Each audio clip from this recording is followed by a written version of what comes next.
स्वागत है आपका आपके पूजा पाठ में। आज की वीडियो में जानिए पौष मास के कृष्ण पक्ष की संकष्टी चतुर्थी कब पड़ेगी। जानिए चंद्रोदय और चंद्रास्त का समय। साथ ही सुनिए पौष कृष्ण गणेश चतुर्थी की कथा। दिसंबर में संकष्टी चतुर्थी 30 दिसंबर 2023 को पड़ रही है। चतुर्थी तिथि आरंभ होगी 30 दिसंबर को सुबह 9:44 पर और चतुर्थी तिथि समाप्त होगी 31 दिसंबर को सुबह 11:56 पर। चंद्रोदय का समय है शाम 8:52 पर और चंद्रास्त होगा सुबह 10:19 पर। चलिए पौष मास के कृष्ण पक्ष की गणेश चतुर्थी की व्रत कथा सुनते हैं। इस कथा के अंतर्गत आता है राक्षस राज रावण की कथा।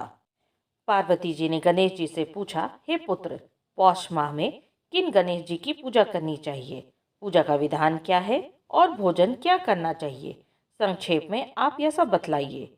गणेश जी ने कहा, हे माता, पौष माह की चतुर्थी संकट नाशनी होती है। इस दिन लंबोदर नामक गणेश जी की पूजा करनी चाहिए। इसके उपरांत भोजन में गौमूत्र ही पीना चाहिए। व्रती को पूजन पहले कही गई विधि से ही करनी चाहिए, अर्थात सारा दिन शांत भाव से उपवास रखकर व्रत करे। ब्रह्मचर्य का पालन करें, दिन में सोए नहीं, रात को पूजा से निपटकर ब्राह्मण को भोजन कराएं। दूध की खीर में शुद्ध घी डालकर गणपति मंत्र से हवन करे तो वह राजा को भी अपने वश में कर सकता है। इस संबंध में हम आपको एक पुरानी कथा सुनाते हैं। एक बार रावण ने सभी देवताओं को जीत लिया। घमंड के नशे में चूर होकर उसने संध्या करते हुए बाली को पीछे से जाकर पकड़ लिया। शक्तिशाली बाली रावण को अपनी बगल में दबाए हुए आकाश के रास्ते किष्किंधापुरी पहुंचा और रावण को खिलौने के रूप में अपने पुत्र अंगद को दे दिया। अंगद ने रावण के गले में रस्सी बांधकर उसे नगर में घुमाना शुरू कर दिया। संसार को जीतने वाले रावण की यह दशा देखकर समस्त नगर में रहने वाले उस पर हंसने लगे। वह कहने लगे, अरे जरा देखो तो सही, यह विश्व विजेता रावण आज राजकुमार अंगद द्वारा सड़कों पर घुमाया जा रहा है। नगरवासियों की बातें सुनकर रावण शर्मिंदा होकर लंबे लंबे सांस लेने लगा। उसका घमंड चूर चूर हो गया। उसने अपने नाना पुलस्त्य मुनि को याद किया। अपने नाती की दीन पुकार सुनकर मुनि को अचंभा हुआ कि उनके नाती की ऐसी दशा क्यों हुई। अधिक गर्व करने से देव, दानव, मनुष्य आदि सभी का नाश जरूर होता है। रावण के पास आकर मुनि ने पूछा कि तुमने मुझे याद किया है।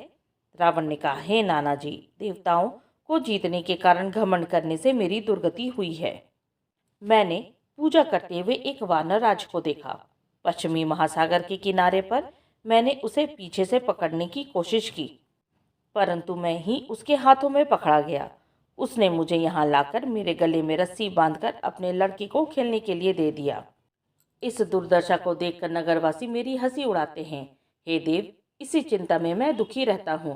रस्सी में बंधे रहने के कारण से मैं कमजोर हो गया हूँ। हे स्वामी, अब मुझे क्या करना चाहिए? मेरे समान आपके कुल में कोई अन्य कुल को कलंकित करने वाला नहीं है। अब आप ही मुझे बचा सकते हैं। पुलस्त्य ऋषि ने कहा, हे रावण, डरने वाली कोई बात नहीं है। मैं तुम्हें इससे छुटकारा दिला दूंगा। बाली देवराज इंद्र के वीर्य से पैदा हुआ है और तुमसे अधिक शक्तिशाली है। यह राजा दशरथ के पुत्र श्री राम जी के हाथों मारा जाएगा। हे दैत्यराज, यदि तुम बाली के बंधन से छुटकारा चाहते हो तो मेरा कहा मानकर संकटनाशक गणेश जी का व्रत करो। पुराने समय में वृत्तासुर की हत्या के पश्चात हेतु इंद्र ने इस व्रत को किया था, इसलिए तुम भी इस संकटनाशक व्रत को करो। बहुत जल्दी तुम्हारा संकट दूर हो जाएगा। ऐसा आदेश देकर पुलस्त्य ऋषि वन में प्रस्थान कर गए। तत्पश्चात रावण ने इस व्रत को किया। हे देवी, इस व्रत को करने से रावण उसी समय बंधन मुक्त हो गया तथा सुख से अपना राज्य करने लगा। श्री कृष्ण युधिष्ठिर से कहते हैं कि हे धर्मराज, आप भी इस व्रत को करें। इसके प्रभाव से आप युद्ध में समस्त शत्रुओं को मारकर अपने सुंदर राज्य को प्राप्त करेंगे। कृष्ण जी के कथानुसार युधिष्ठिर ने पौष कृष्ण चतुर्थी का व्रत विधि सहित किया और अपने राज्य को दोबारा प्राप्त कर लिया। इसी प्रकार पौष मास की कृष्ण पक्ष के गणेश चतुर्थी व्रत कथा के अंतर्गत राक्षस राज रावण की कथा समाप्त हुई। अगर आपको ये वीडियो पसंद आई हो तो हमें लाइक करें, कमेंट करें। साथ ही अगर सब्सक्राइब ना किया हो तो सब्सक्राइब भी कर ले और बेल नोटिफाई करना ना भूलें। इससे हमारे आने वाले वीडियो की नोटिफिकेशन आप तक सबसे पहले पहुंचेगी। यहाँ तक बने रहने के लिए आप सबका धन्यवाद। ओम गणेशाय नमः।